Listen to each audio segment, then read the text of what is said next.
우리 대한민국 문학계에 큰 경사가 일어났습니다. 한강이라는 소설가가 채식주의자, 소년이 온다 등의 소설로 인해서 대한민국은 물론 아시아 여성 최초로 노벨 문학상을 받았습니다. 예상치도 못했고 저도 솔직히 그 책을 읽지 못했습니다. 당장 그 소식을 듣고 서점가에 달려가서 책을 구해다가 봤습니다. 제가 읽어보니까 그녀의 책 속의 문장의 화려함이나 현학적 언어를 나열한, 연결하는 그런 문장이 아니라 자기만의 독특한 시적 압축성으로 표현한 것을 봤습니다. 인간은 근원적으로 얼마나 폭력적인가, 그 폭력을 거부하고 나무가 되고 싶어하는 그 영예, 그럼에도 불구하고 인생은 얼마나 아름다운 것인가, 눈부신 것인가, 어둡고 우울함 속에서도 생에는 눈부심이 있다라는 것을 한마디로 표현할 수 있습니다.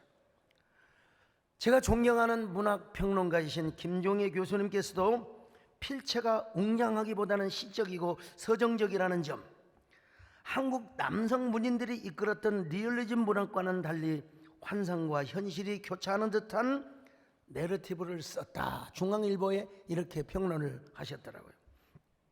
우리가 소설하면 황석영, 또 조정래, 또 이문열, 김훈 작가 등이 떠오르지 않습니까? 저도 그런 세계 안에 갇혀 있었습니다. 그런데 김 교수님의 말씀처럼 역사에 대한 대하 드라마식의 전개보다는 삶의 근원, 본질, 보편적 가치를 자기만의 시적 산문으로 써내려갔더라고요. 글을 읽는 동안 불편하고 민망스러운 언어, 그리고 장면들이 있었지만 그러나 또 넘어가요. 자기만의 고독과 고통, 노력을 통해서 마침내 노벨이라고 하는 아름다운 색깔의 꽃을 피워냈습니다. 저도 시인 중에 한 사람으로서 정말 축하를 하지 않을 수가 없습니다. 대한민국의 영광이고 우리 한국 문학의 쾌거가 아닐 수 없습니다. 한강 작가는 차분하고 그리고 언론에 노출되지 않으면서 흥분하지 않았는데 괜히 제가 흥분을 했어요. 물론 이 작품에 성경적 세계관이 스며들어 있었으면 얼마나 좋았을까. 나는 욕심도 내봤습니다만 뭐 어쩔 수 없는 일이죠. 아무튼 그녀는 이런 고백을 했습니다. 심장 속 불꽃이 타는 곳, 그게 내 소설이다. 저는 이 고백을 읽고 제 심장 속에서 불꽃이 타는 곳, 그것이 내 설교가 아닐까, 이런 생각도 한번 해봤습니다. 그러면서 가슴을 쪼이며 태우며 오늘 강단을 기다려요. 제가 약간 좀 들떠있거든요. 차분하게 설교할 수 있도록 여러분 기도해 주시기를 바랍니다만은요. 노벨 문학상 작품은 아니지만 그래도 가슴을 찡하게 해주는 책이 있어요. 연탄길이라고 하는 김철한 작가가 쓴 연탄길. 그 제1번이 보면은 이철한 작가는 어떤 분이냐, 목사님의 아들인데 산동네에서 목회를 하셨대요. 그래서 그 산동네에서 주로 본 이야기들을 소재로 해서 글을 썼는데 가슴 찡하는 얘기들이 너무나 많아요. 언젠가 좀 강사로 모시려고 하는데 거기 보면 이런 얘기가 나옵니다. 어느 가정에 사고 뭉치 아들이 있었습니다. 아들은 매달 사고를 쳐서 경찰서를 막 그냥 6번 7번씩 들락날락, 이제 한 번만 더 가면 이제 유치장에 가야 돼요. 구속이 돼야 돼요. 이런 아들을 보면서 아버지는 늘 가슴이 조마조마했습니다. 안타깝게도 아버지 사업은 망했습니다. 사기까지 당해서 하루아침에 월세방을 전전긍긍하며 사는 신세가 되었어요. 그러던 어느 날 아버지가 어느 가게에 금고에 있던 귀금속을 털다가 잡혀 감옥에 들어갑니다. 이것을 본 아들은 너무나 충격을 받아 우리 아버지가 이럴 수가 있을까? 어떻게 아버지가 이런 짓을 할 수 있을까? 실망과 함께 분노까지 느꼈습니다. 아들이 아버지에게 면회를 갈 때마다 아버지 얼굴이 너무나 초췌하게 초라하게 느껴졌습니다. 그때 아버지는 아들에게 이런 얘기를 합니다. 아들아, 면목이 없구나. 내 얼굴 볼 면목이 없어. 여기 오니 내가 얼마나 힘든지 모른다. 아들아, 너는 절대로 교도소에 들어오지 마라. 이 교도소는 사람 살 것이 못 된단다.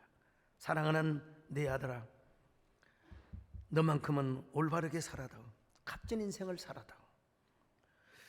그 소리를 듣던 아들은 반항적으로 대꾸를 합니다. 아버지, 왜 그런 짓을 하셨어요?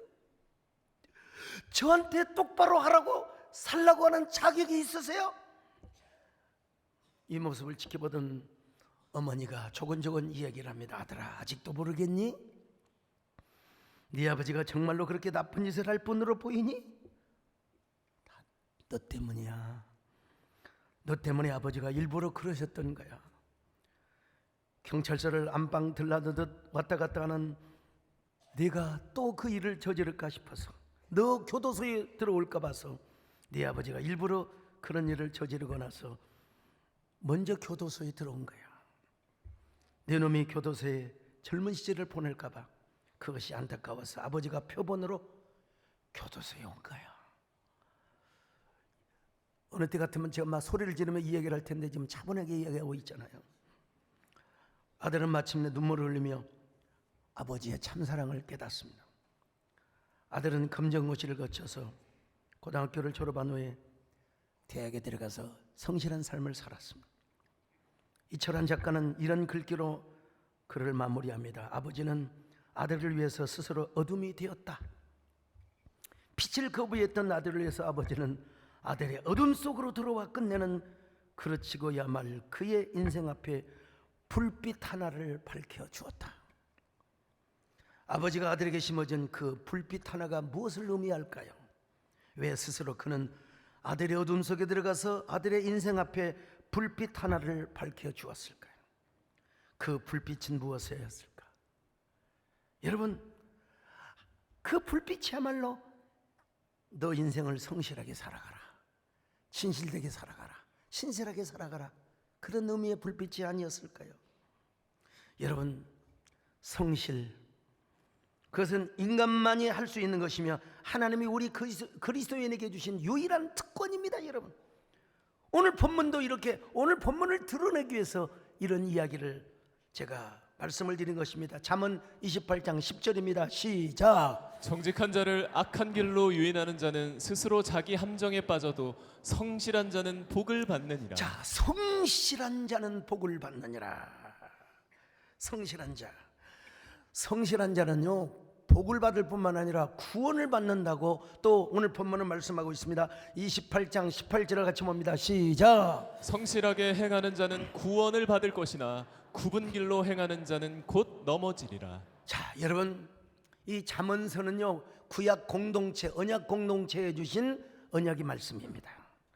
그러니까 이 성실함은 자기 행함으로써의 성실, 의의를 나타낸다기보다 하나님의 은혜로 주어지는 성실한 삶, 진실한 삶을 의미한다고 할 수 있습니다. 개인적인 의보다는 하나님의 인자와 자비로 주시는 선물로서의 성실을 의미한다고 할 수 있어요. 오늘 신약적으로 말하면 예수 그리스도 안에서의 의, 또 하나님의 은혜 안에서의 의를 이야기한다고 할 수 있어요. 왜냐하면 자기 의가 너무 강한 사람은 자기 똑똑함을 과시하거든요. 자기 의를 과시해요. 오늘 그래서 본문에 보니까 먼저 하나님을 경외하라. 하나님을 경외해야 진실하고 의롭고 똑똑한, 아니 성실한 삶을 살 수가 있다. 자, 잠언 18장 14절을 보십니다. 시작. 항상 경외하는 자는 복되거니와 마음을 완악하게 하는 자는 재앙에 빠지리라. 하나님을 경외하는 자는 복되다 이 말입니다. 신실하고 성실한 삶을 살 수 있다는 것입니다. 우리 하나님이 제일 싫어하는 게 뭔 줄 아세요? 자기가 의롭다고, 내가 최고라고, 아 나는 이렇게 잘났어, 나는 왜 이렇게 똑똑해. 여러분, 자기 자랑거리가 많은 사람은 하나님을 경외하기가 힘들어요. 여러분, 여기서 경외한다는 말은 두려워한다는 말이에요. 하나님을 두려워하는 사람은 나 자신을 낮출 수밖에 없는 거예요. 겸손한 사람이 될 수밖에 없어요. 근데 하나님이 높고 두려워하는 대상으로 여기지 않는 사람은 자기 의를 자랑해요. 자기 잔머리, 자기 똑똑함을 자랑하게 되어 있어요. 여러분은 진정으로 하나님을 경외하시기를 바랍니다. 하나님을 두려워하시기를 바랍니다. 자기 의를 내세운 사람은 뭐예요? 맨날 내일 일을 자랑하는 거야. 자기를 장담하는 거요. 그래서 잠언 27장은 이렇게 시작합니다. 잠언 27장 1절입니다. 시작. 너는 내일 일을 자랑하지 말라. 하루 동안에 무슨 일이 일어날는지 내가 알 수 없음이니라. 우리가 어떻게 내일 일을 자랑해요? 우리 숨통을 누가 쥐고 있는데요? 하나님이신데요. 지금도 중환자실에 가면 숨을 못 쉬어서 막 인공호흡기로 숨 쉬고 있는 사람이, 산소 마스크 쓰고 사는 사람이, 여러분 지금 공짜로 건강하게 숨 쉬고 있잖아요. 얼마나 감사. 오늘 숨을 쉬고 있는 거 감사. 내일 또 숨을 주실 우리 하나님께 감사. 그러니까 우리는 어때요? 감사하고 겸손할 수밖에 없는 거예요. 오늘 숨을 쉬는 것 감사. 나를 구원하신 것 감사. 내 뜻대로 안 되는 주가 인도하신 모든 것 감사. 내게 주신 모든 것 감사. 때론 가져가신 것 숨만 쉬고 있으면 감사해야 돼요. 내게 고난 주셔서 주 뜻 알게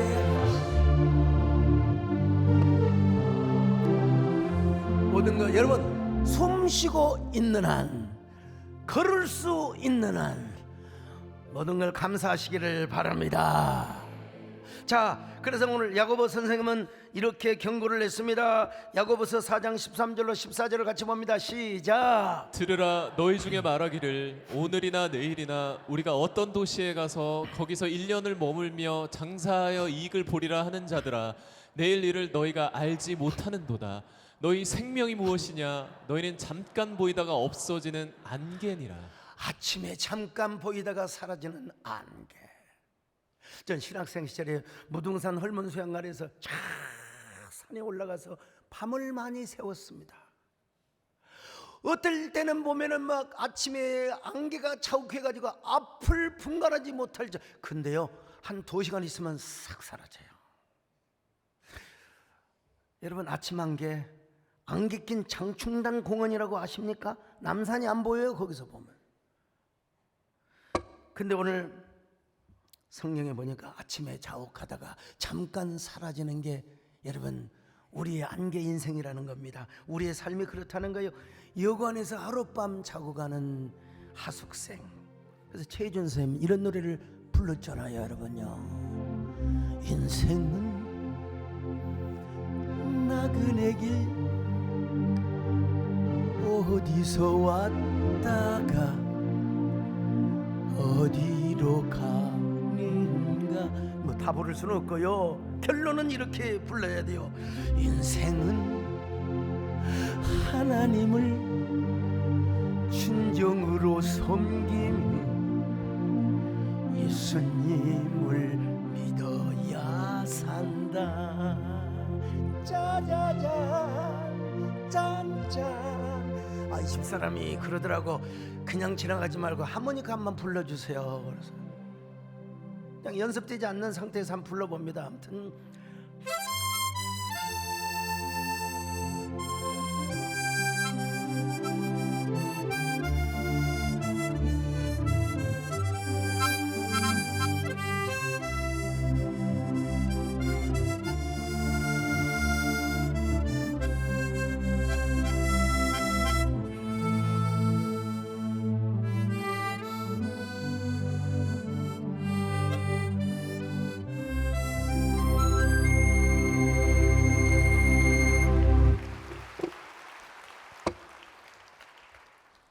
자기 자신에 대한 헛장담.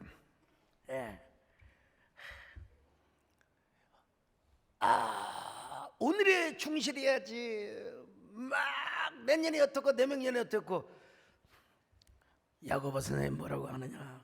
어리석은 사람들아, 지금 사명을 감당치 않고 내일 모레를 자랑하고 장담하는 것은 하나님 앞에서 허탄한 자랑이요 오히려 그것이 교만인 줄 모르느냐. 야고보서 4장 15절로 17절을 봅니다. 시작. 너희가 도리어 말하기를 주의 뜻이면 우리가 살기도 하고 이것이나 저것을 하리라 할 것이거늘 이제도 너희가 허탄한 자랑을 하니 그러한 자랑은 다 악한 것이라.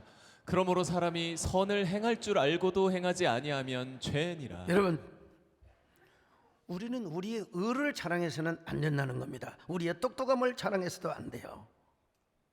잘난 척하지 마라. 너 혼자 너 자신을 칭찬하지 말라 이거예요.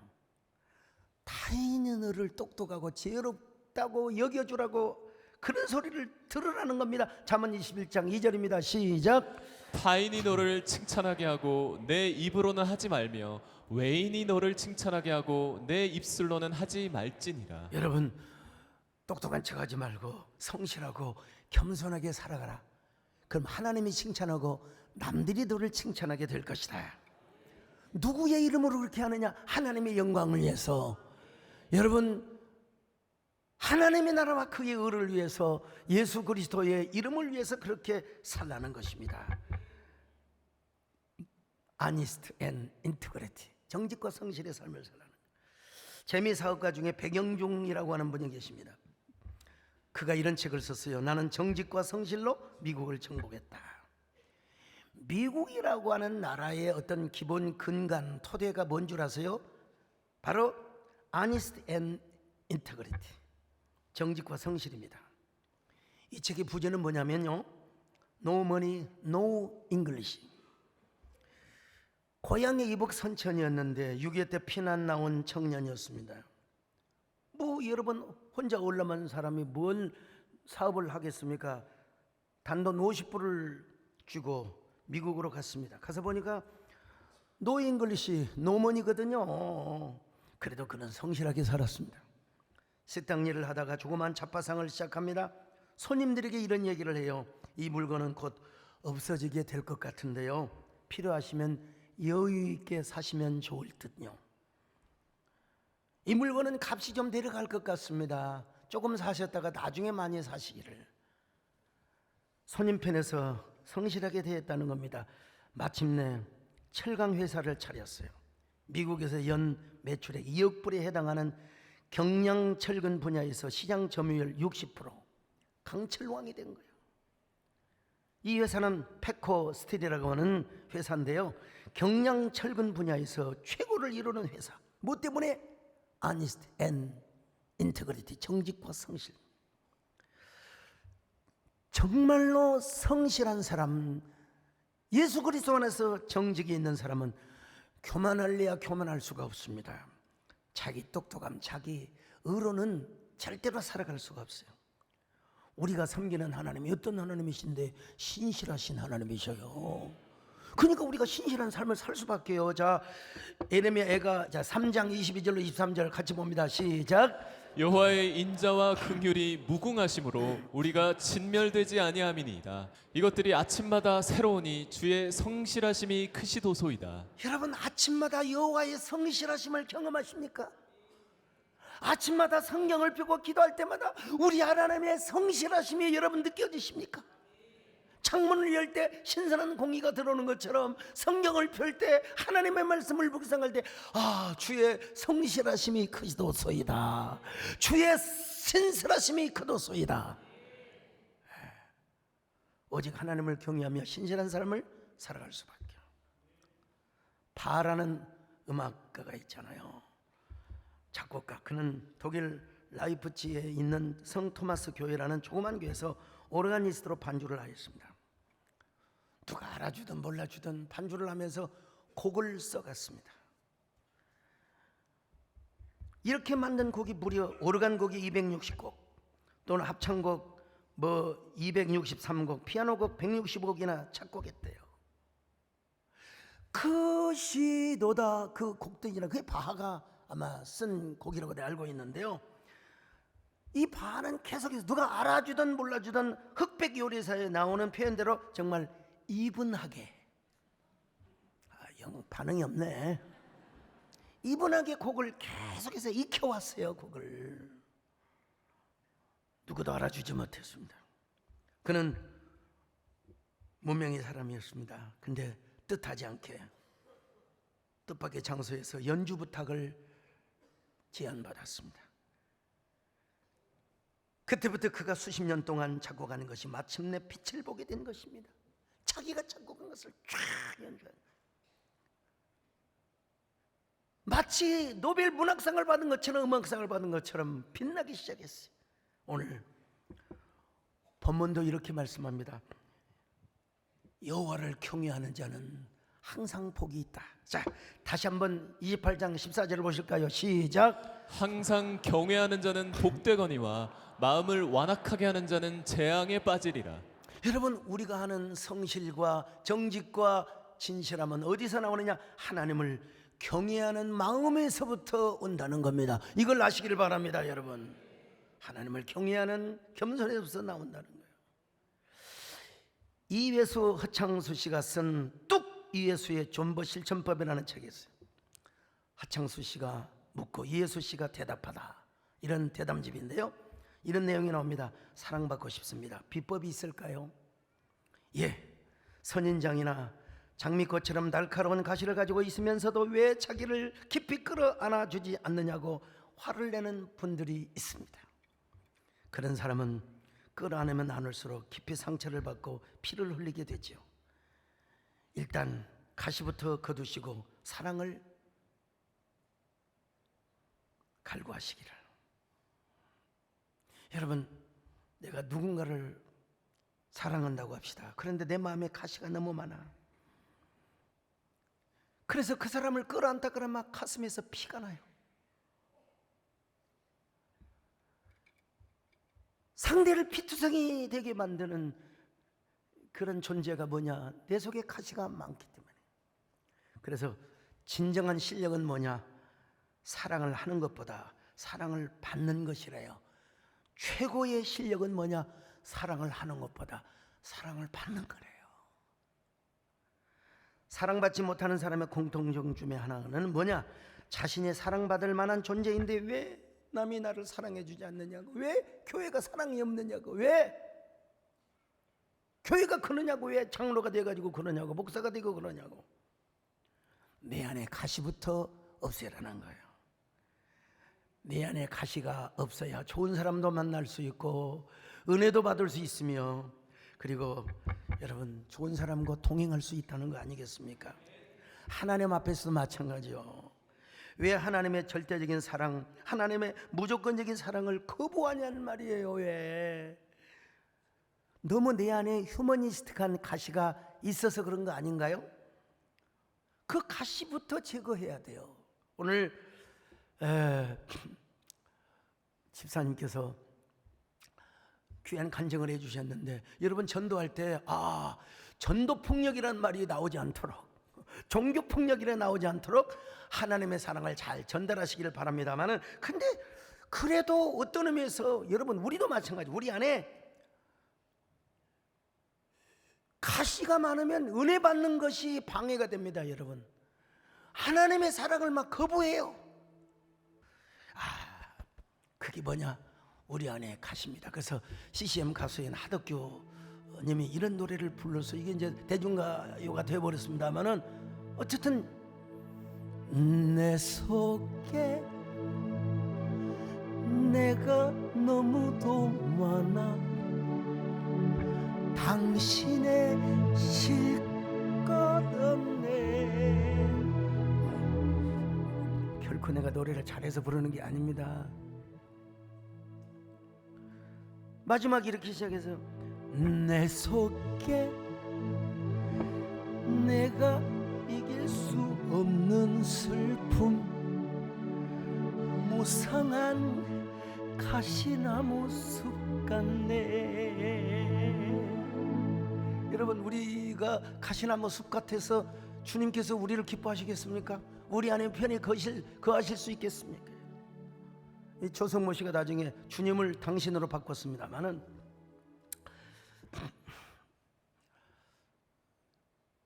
얼마만큼 우리가 성실해야 되는가?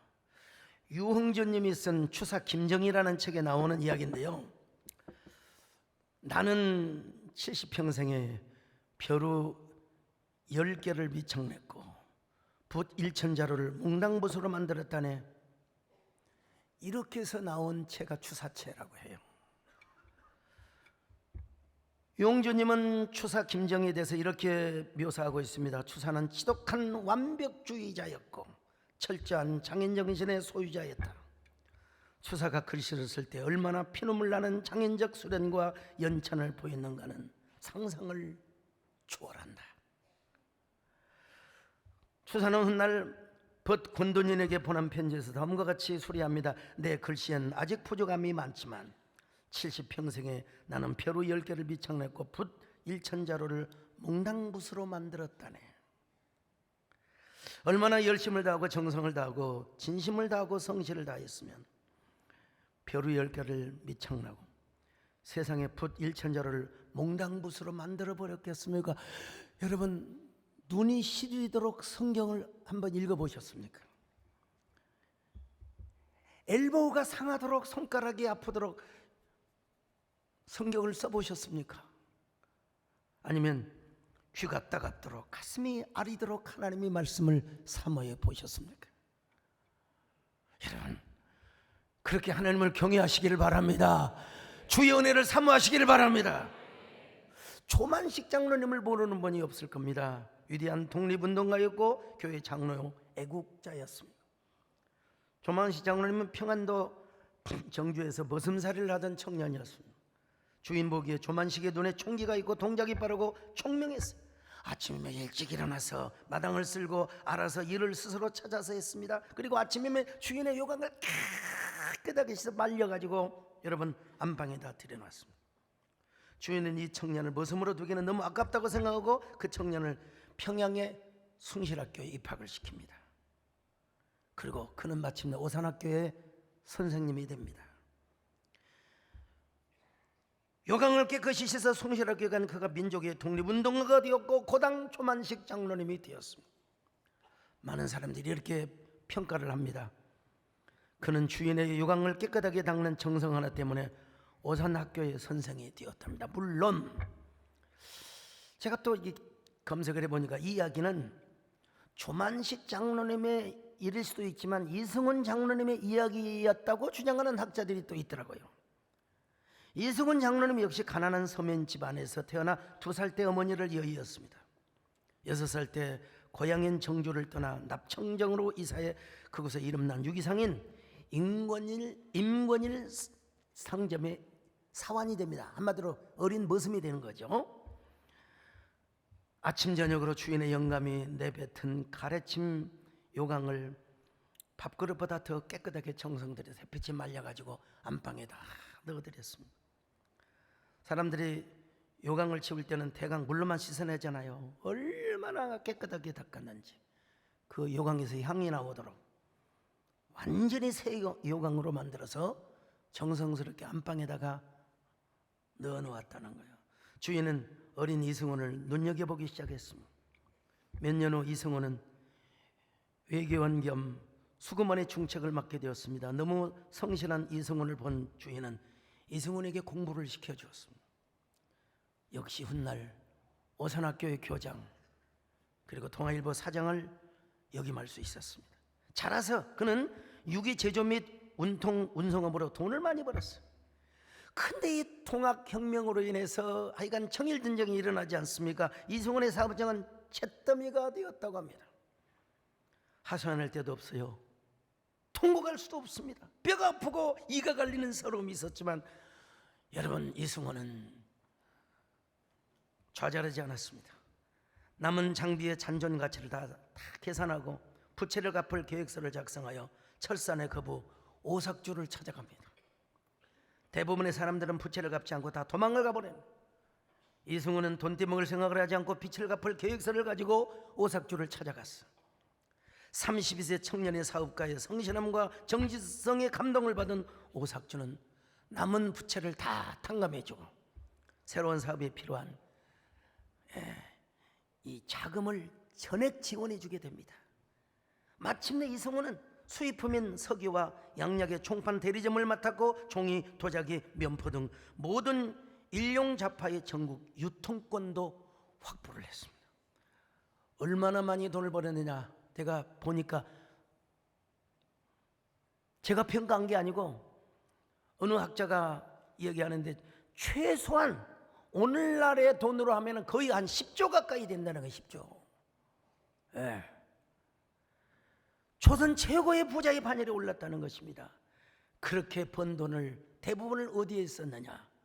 바로 애국운동을 하고 독립운동을 하는 데 썼다는 것입니다. 어떻게 그런 삶을 살았을까? 여러분, 이승훈 장로님이 저 길선주 목사를 비롯하여 신석구 목사를 비롯하여 다 설득을 했거든요. 우리가 독립운동을 하자고. 나라를 살리지 않고 우리가 어떻게 천당을 가겠느냐고. 왜 그런 삶을 살았느냐? 신실하신 하나님을 경외하였기 때문입니다. 자, 다시 조만식 장로님으로 넘어옵니다. 조만식 장로님은 훗날 이제 산정행교회 장로가 되죠. 그때 오산학교 제자인 주기철 목사가 산정행교회 담임 목사로 부임을 합니다. 주기철 목사님은 조만식 장로님보다 14살 연하이고 조만식의 직계 제자였습니다. 그런데도 불구하고 조만식 장로님은 담임 목사에게 얼마나 깍듯한 예우를 갖추는지 몰라요. 항상 목사님을 대할 때마다 무릎을 꿇고 장로님 제발 편히 앉아주세요.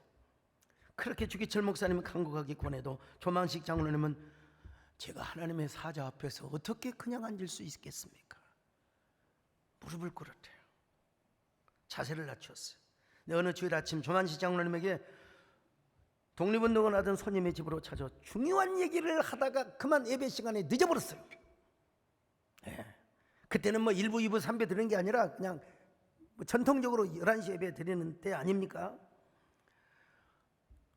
예배 시간에 지각을 하여 살짝 문을 열고 들어오는 조만식 장로님을 향하여 이 혈기왕성한 주기철 목사님 뭐라고 한 줄 아세요? 장로님!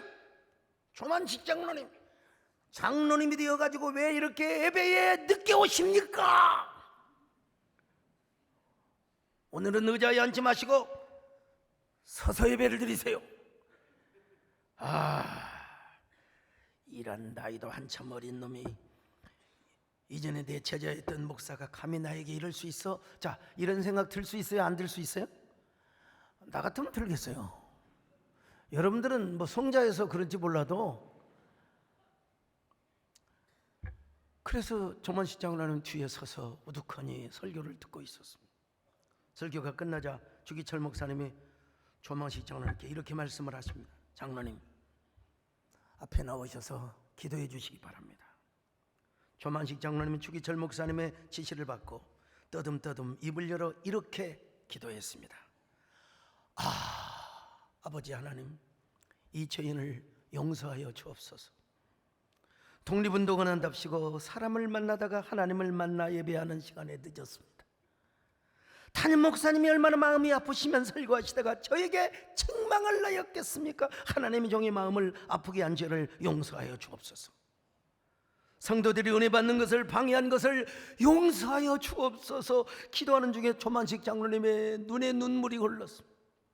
주기철 목사님도 울고 온 성도들이 울었습니다. 여러분, 그런 조만식 장로님 같은 분이 계셨으니까 일사하고 오직 예수로 신사참배를 반대하며 선교를 했던 주기철 목사가 나온 거죠. 제가 오늘 이렇게 차분하게 설교할 수 있었던 것도 여러분들이 쫑긋하게 귀를 기울이는 거지 막 핸드폰이나 열고 막 그러면 제가 얼마나 긴장하겠어요. 제가 설교석상이나 회중 앞에서 난처하게 여러분의 이름을 불러요. 막 난처하게 여러분의 이름을 부른다고 합시다. 이야, 아니 어떻게 목사님이 나한테 그럴 수가 있어요? 세상에 그런 마음이 들 수 있지 않겠습니까? 왜 나를 모욕감을 주느냐고 말이죠. 그런데 조만식 장로님은 그렇지 않았어요. 겸손하게 나와서 아버지 용서하여 주옵소서. 주의 종의 마음을 상하게 한 것을, 이런 사람이 어디가, 왜? 하나님을 섬기는 사람이었기 때문에 그렇습니다. 주의 종을 자기의 제자라고 생각하기 전에 하나님의 사자라고 생각을 했어요. 그는 자신에게도 성실했고 하나님 앞에도 성실했습니다. 그리고 목사님 앞에도 지극정성을 다했습니다. 자기가 선생님이라고, 자기가 스승이라고 잘난 체하지 않았어요. 똑똑한 척하지 않았어요. 여러분, 남 앞에서 잘난 체하는 사람들, 그리고 하나님 앞에서 막 그냥 뭐 자기 의를 자랑하려고 하는 사람들, 그러지 마시고 먼저 하나님을 경외하시기를 축원합니다. 하나님을 두려워하시기를 바랍니다. 똑똑함보다 성실함을 추구하시기를 바랍니다. 진실함과 신실함을 추구하시기를 바랍니다. 그러려면 하나님을 경외해야 돼요. 하나님을 경외해야 돼요. 하나님은 성실한 자에게 복을 주시거든요. 자, 잠언 28장 10절을 또 한 번 읽습니다. 시작. 정직한 자를 악한 길로 유인하는 자는 스스로 자기 함정에 빠져도 성실한 자는 복을 받느니라. 자, 28장 20절 같이 봅니다. 시작. 충성된 자는 복이 많아도 속히 부하고자 하는 자는 형벌을 면하지 못하리라. 충성된 자는 복이 많아도. 여러분, 언제나 하나님을 경외하고 신실하시기를 축원합니다. 충성된 자의 삶을 사시기를 바랍니다. 성실하시기를 바랍니다. 그 진실함과 성실함은 어디서 나온 줄 아십니까? 하나님을 경외하는 데서부터 나온다는 거예요. 왜냐? 우리 하나님 자신이 신실하시고 온전하신 분이시기 때문입니다. 다시 한번 예레미야 애가 3장 23절 같이 봅니다. 시작. 이것들이 아침마다 새로우니 주의 성실하심이 크시도소이다. 주의 성실하심이, 주님은 성실하십니다. 주님은 온전하십니다. 주님은 신실하십니다. 그럴 때 여러분, 그 하나님을 경외할 때 마침내 우리의 심장 속에서 뜨거운 불이 타오르게 되는 거예요. 그 뜨거운 불이 여러분의 삶 속에서 신실함과 성실로서 나타나게 되는 겁니다. 그리고 그 성실한 삶이 이웃에게 전도가 되고 빛이 되고 불이 되는 거예요. 여러분 모두가 하나님 앞에 복을 받을 수 있어요. 심장 속 그 뜨거운 불이 타오르는 게 나의 소설이 되었다고 하는 것처럼 여러분은 언제나 예수 그리스도 안에서 진짜 뜨거운 불의 이야기, 불의 연대기, 빛의 연대기를 써나가는 자전적 에세이, 자전적 소설을 써나가시기를 바라겠습니다. 그런 의미에서 우리가 가장 복된 일은 뭐예요? 내가 예수님을 만나고 주님을 믿는 것이 가장 복되고 잘한 일인 줄로 믿습니다.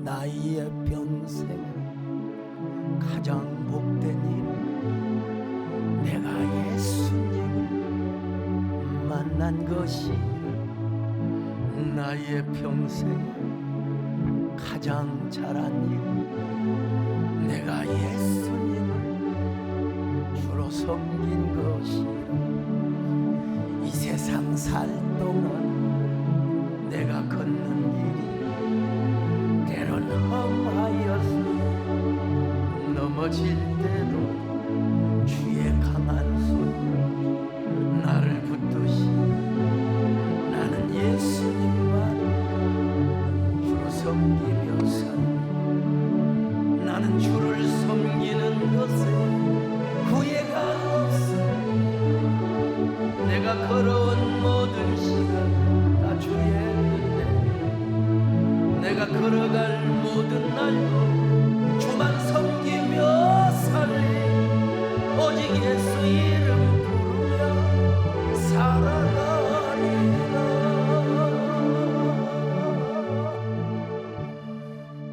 주님, 우리가 당신을 만나게 하여 주셔서 정말 감사합니다.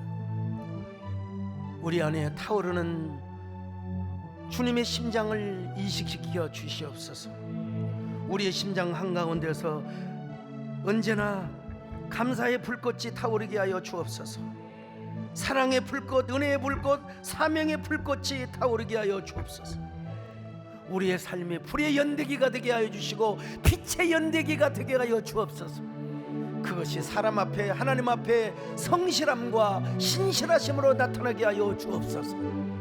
그것이 우리의 전도의 삶이 되게 하여 주옵소서. 우리 하나님께 간절히 기도하는 시간을 갖습니다.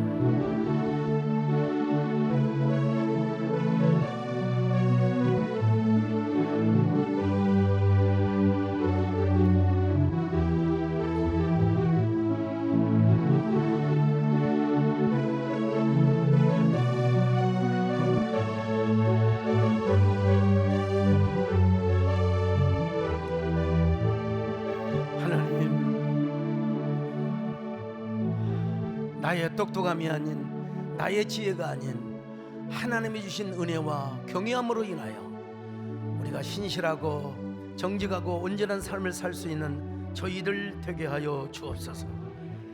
그런 의미에서 내 평생에 가장 복된 일은 예수님을 만나는 것이고 나의 평생에 가장 잘한 일은 내가 예수님을 주로 섬기는 것이 되게 하여 주옵소서. 감사드리옵고 정말 우리가 주님을 섬기는 것에 후회가 없게 하여 주시옵시고 그런 모든 시간 앞으로 살아갈 일이 다 주의 은혜 되게 하여 주시옵소서.